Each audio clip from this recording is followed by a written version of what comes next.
Welcome to my channel. I'm truly grateful that you're here today. Whether you're walking through the early steps of learning English or feeling stuck somewhere along the way, this episode is for you. But before we dive into our conversation, I'd really appreciate it if you could subscribe, hit the like button, and share this episode with your friends, especially those who are also learning English. You never know whose journey you might be supporting with a simple click. Now, let's step into today's honest and important dialogue.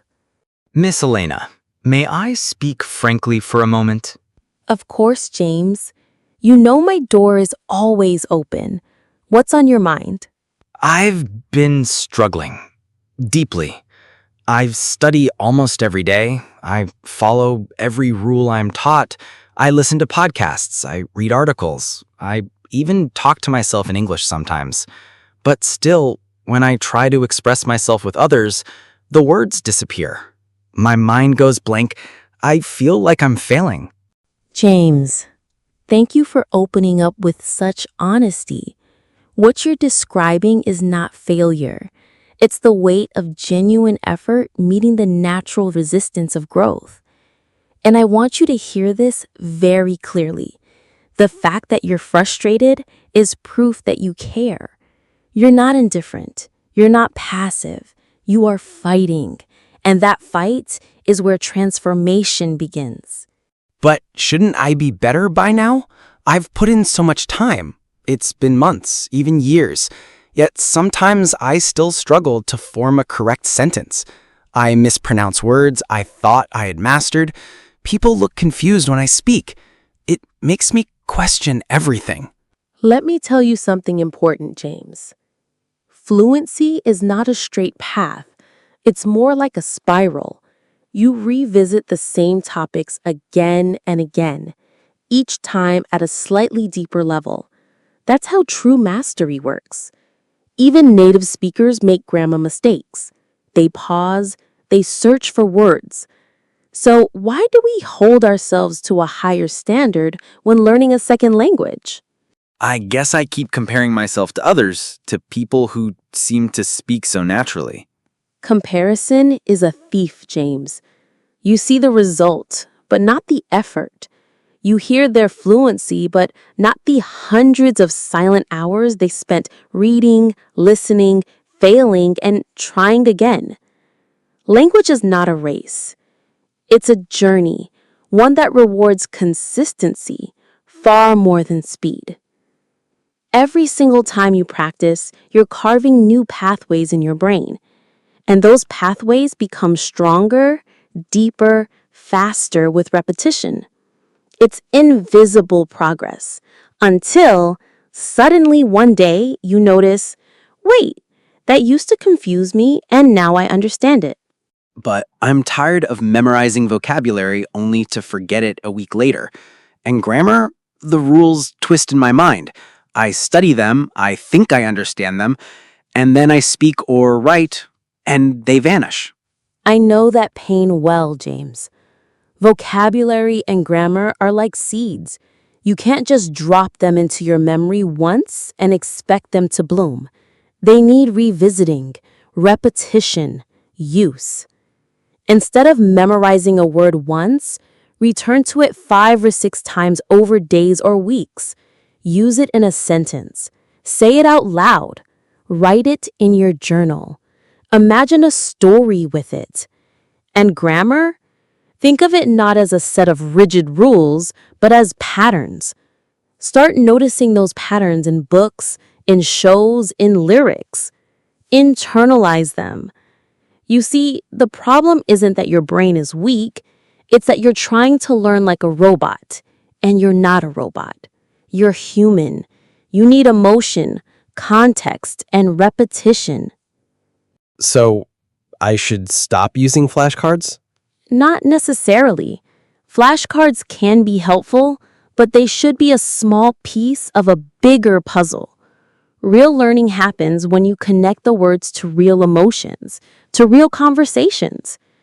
What if instead of just reviewing the word disappointed, you wrote about a time when you felt it? Or instead of memorizing nevertheless, you tried using it in a story. The more personal the word becomes, the more unforgettable it is. What about speaking practice? I barely get a chance. I'm afraid of speaking in front of others. I feel judged, like people are waiting for me to mess up. James, the only way to silence that fear is to walk right through it. You don't wait until you're fearless to speak. You speak despite the fear. And that's how confidence is born. Find a partner, even one. Practice every week. Start with small, safe conversations. Tell them, I'm still learning and I may make mistakes. Please be patient. Most people will admire your courage, and those who don't, they were never worth impressing. It feels lonely sometimes. Like I'm the only one struggling. You are absolutely not alone. There are millions of learners who cry in frustration after a long study session, who feel like quitting, who wonder if they're smart enough. But here's the difference. Some quit, and others, like you, keep going. You, James, have the heart of someone who won't give up. That is the single most powerful tool you can carry. What should I focus on right now if I want to keep improving but not burn out? Here's my advice, and I want you to take it seriously. 1. Choose one major goal per week, like improving listening or mastering 10 new words. That's it. Focus. 2. Read something you love, stories, blogs, even quotes. Let English bring you joy, not just pressure. 3. Speak to yourself in the mirror for 5 minutes a day. It may feel silly, but it works. 4. Track your progress weekly, not daily. Look back every Sunday and write what you improved. 5. Forgive yourself. Every mistake is part of your learning. Not one of them is wasted. That's more helpful than you know, Miss Alina. I don't think I've ever heard it explained this way. That's because most people try to teach language like a checklist. But English isn't a box to tick. It's a new skin you grow into. It takes time, care, repetition, and belief. And you, James, you're already growing. You just haven't seen how tall you've become yet. Thank you. Truly. This gave me something I didn't know I needed. Peace and hope. And that, my dear student, is what makes all the difference. Hope keeps the fire alive when progress seems far away. Keep learning, keep speaking, keep falling forward.